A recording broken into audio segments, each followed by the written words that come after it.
ఇప్పుడు కొంచెం ఎక్కువ క్వాంటిటీలో మనము గ్రీన్ చిల్లీ యాడ్ చేసుకోవాలండి. నేను ఇక్కడ కారానికి నేను గ్రీన్ చిల్లీనే వాడుతున్నాను. ఆనియన్స్ కొంచెం బ్రౌన్ కలర్ వచ్చిన తర్వాత కొంచెం పసుపు యాడ్ చేసుకోవాలండి. తర్వాత కొంచెం అల్లం వెల్లుల్లి కూడా యాడ్ చేసుకోవాలి. ముందే యాడ్ చేసుకుంటే మనకి ఆనియన్స్ కింద అడుగంటుందండి. ఇప్పుడు బాగా కలుపుకోవాలి. మనం ఇక్కడ కారం కోసం ఓన్లీ గ్రీన్ చిల్లీనే వాడుతున్నాము, వేరే మనం చిల్లీ పౌడర్ వాడట్లేమండి. చాలా టేస్టీగా ఉంటుంది మనం గ్రీన్ చిల్లీ వాడినప్పుడు. ఆనియన్స్ కొంచెం బ్రౌన్ కలర్ ఇంకా మంచిగా కుక్ అయిన తర్వాత కొంచెం సపరేట్ అనుకొని మనకైతే ఎగ్స్ ఎన్నైతే ఉన్నాయో మన ఆనియన్ క్వాంటిటీకి చూసుకొని ఆ తర్వాత మనం ఎగ్స్ బ్రేక్ చేసుకోవాలండి.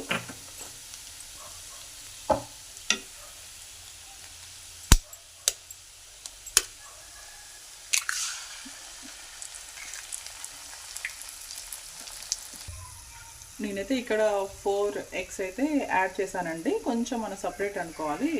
ఎగ్ మనం సెకండ్ ఎగ్ బ్రేక్ చేసినప్పుడు, థర్డ్ ఎగ్ మనం పెట్టేటప్పుడు కొంచెం కర్రీ సపరేట్గా అనుకొని మనం బ్రేక్ చేసి కొంచెం ఒక 2-3 మినిట్స్ ఇలా పెట్టామనుకోండి.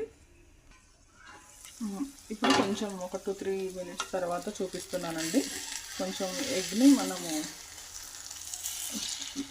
ఆపోజిట్ వేలో వేసుకోవాలి.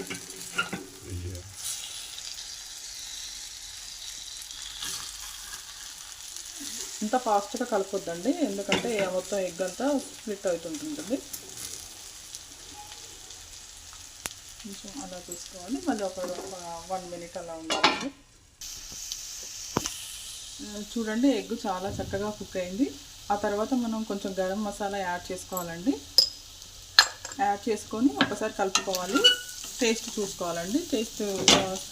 సాల్ట్ టేస్ట్కి సరిపడా మనం కలుపుకున్న తర్వాత నేనైతే కొంచెం వేసానండి. ఫస్ట్ ఆనియన్స్ అప్పుడు వేసాను, ఇప్పుడు కొంచెం వేసాను.